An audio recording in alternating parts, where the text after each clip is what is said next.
I am Nicole Grady. I teach English 3 here at Klein Cain High School, and I teach on-level classes. And this is my scary story. I'll never forget the day. It was September 23rd, 2 days before my 21st birthday again.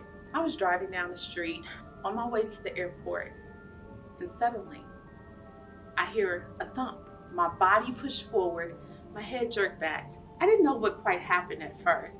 I was shocked.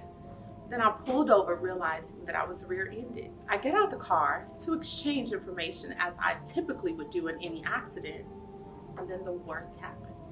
They hit me with their car. I blacked out.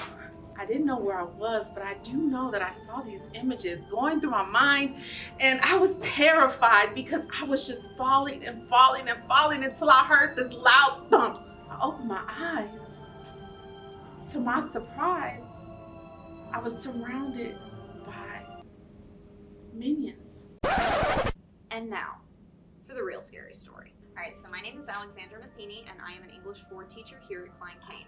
So when I was a freshman at Texas State, I had the misfortune to be stuck in what was known as the worst dorm on campus because it was haunted. There were rumors that a student had died there.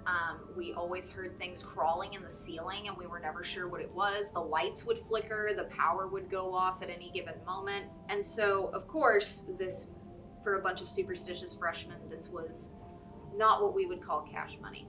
It was terrifying. And so I'll never forget when we were, gosh, it must have been in it was shortly after Halloween. It must have been in November.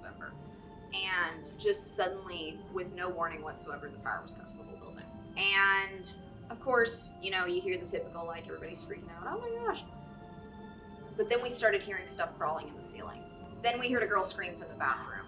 And so of course this was like, oh my gosh, what is going on? We're in scary stary. They had already tricked us with a ghost tour, so we were already kind of feeling a little spooked out, but then that happened. So all of us are gathering in the room, and of course we're trying to figure out where everybody is, and a couple of people are missing. And so it was obviously somebody's job to go and search the dark building and find the missing people. You can guess who got picked, and by picked I mean I stupidly volunteered. It's like, yeah, no, it'll be fine. I'm not scared of the dark. I've got a flashlight. It'll be cool. Spoiler alert, it was not cool. So of course I don't go by myself. I go with some other people, and we split up into groups trying to just make sure that, because we know where their rooms are, and we're like, okay, we'll go up there, we'll figure out what's going on, and maybe they're too scared to come down.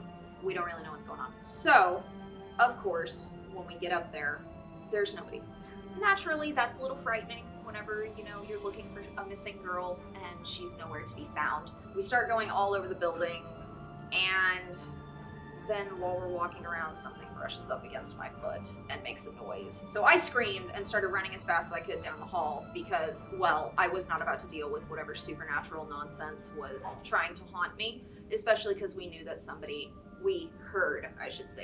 had died in the building and her ghost haunted it. So, I go screaming and running back to the front of the building, and the girls were there. They had been found already. They had been on the other side of the building. Never really decided I was going to go back and figure out what had touched me because, well, I wasn't really interested in me finding out if it was something harmless like a rat or something a little more sinister like a ghost. So that's kind of my scary story of the time when I lived in a haunted dorm and may or may not have been grabbed on the foot by a ghost. Oh my God, y'all, happy Spooktober. This is my favorite time of year. Go out, have fun, eat all the candy, and have an absolutely glorious Halloween.